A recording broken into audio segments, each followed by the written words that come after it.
We are back with Jessica Willis and JLR Farm, and this is day 2 for Tucker.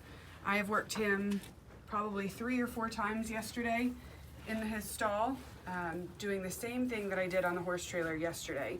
So every time I come to the barn, or every time I go past the barn, I make it a point to stop by his stall and either sit with him or chat with whoever comes over. We'll chat inside his stall. So I'm gonna go in and Dolly out. I'm gonna go in his stall and I'm just gonna chat with him for a bit. So already he's walking away from me. I'm gonna kind of angle myself so that he turns. And he stopped and looked at me, so I'm gonna back off on my pressure. Good boy. This side is a side that we haven't worked on at all.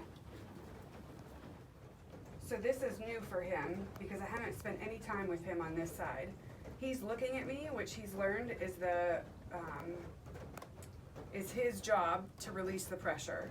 So if he doesn't want me to approach him anymore, he'll look at me and I'll back off. The dogs are whining, which is okay. I'm gonna kind of block his forward movement.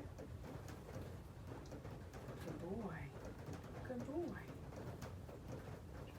If I step closer, I want him to stay, so I block his forward movement. Good boy, good boy, okay. Good boy, I took a step back to stop him from turning. Good boy, good boy. Dolly. Dolly thinks she needs to join in.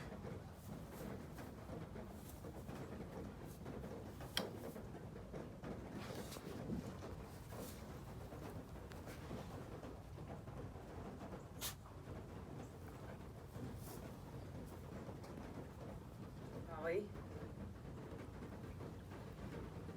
He's not quite comfortable with all the commotion. He doesn't know her, but he's not threatened by her. Tucker is starting to communicate with us, not just me, but Dolly as well, and the other animals here at the farm. He is looking at Dolly just the same as I look at him, or he looks at me and I take the pressure off. He's making eye contact with Dolly, telling her to go away, that he doesn't want her to get any closer, and Dolly's listening and backing off. We want to allow Tucker to be able to communicate with us and the other animals around him. We don't want him to shut down and not communicate, which is what can happen if we flood the horse with too much information at once. And that's a typical training style where trainers will desensitize a horse to the point where they just shut down and they stop communicating altogether. With Tucker, he's starting to understand that he has a say-so in what happens, and that when he talks, we're going to listen. And what you see in this video is powerful because Tucker is starting to use his voice and communicate in a calm and thinking way. He's not being reactive, jumpy, and running away this time. I'll reward when he's looking and release the pressure.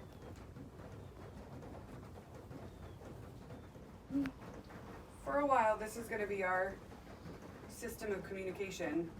I'll put a little bit of pressure on. He's not, good boy. He's not listening, so I put the pressure somewhere else. I'm going to back off. See if I can't get him to turn. Good boy. Easy. It's all right. Good boy. Good boy. He looked at me, so I backed off. I released some of that pressure. I'm going to take a step closer. He looked, so I'm going to back off a little bit. I'm going to take a step closer. Good boy. Just putting my hand out, getting closer. He looked to me, so I backed off. I'm going to put my hand out again.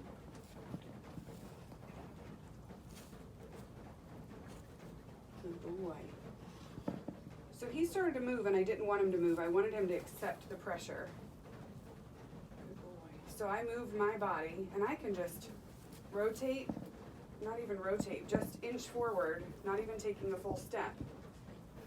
And that influences him to move or stay put. Every time he looks at me, I'm going to be soft. I'm going to put my arm out. He looked at me, so I got soft again. And when I say soft, I get soft in my body, rest a foot, or relax my shoulders some, avert my eye contact. Put my arm out again. He looked at me, so I took it away. He did good, so I'm going to let him move around a little bit. Horses feel safe when they're able to move. Good boy. He's really intrigued by Dolly.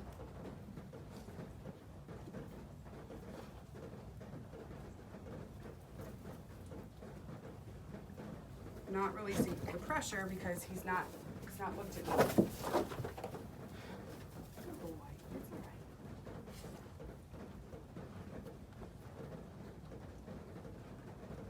So I'm keeping that pressure on. I don't want him turning away. Good boy. He looked at me, so I backed off.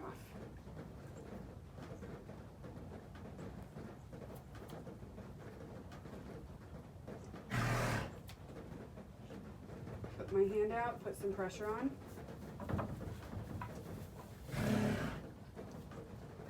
He's thinking about looking.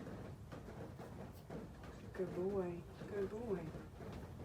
Put my hand out, put some pressure on, and I back off.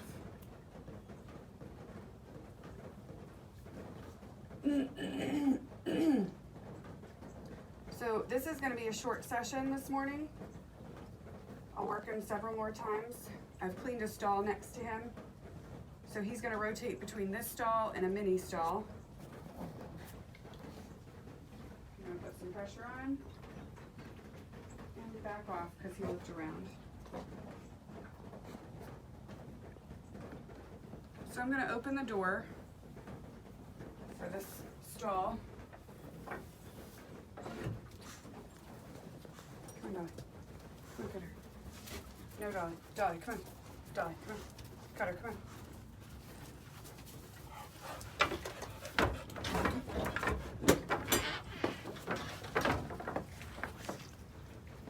I'm going to get behind him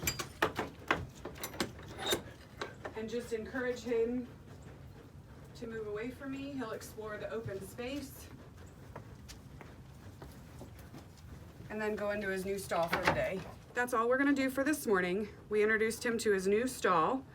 This is where he'll rotate between so I can clean his other stall, and it'll get used to him moving around, listening to my cues, directing where he's to go, and just him getting more comfortable with me altogether.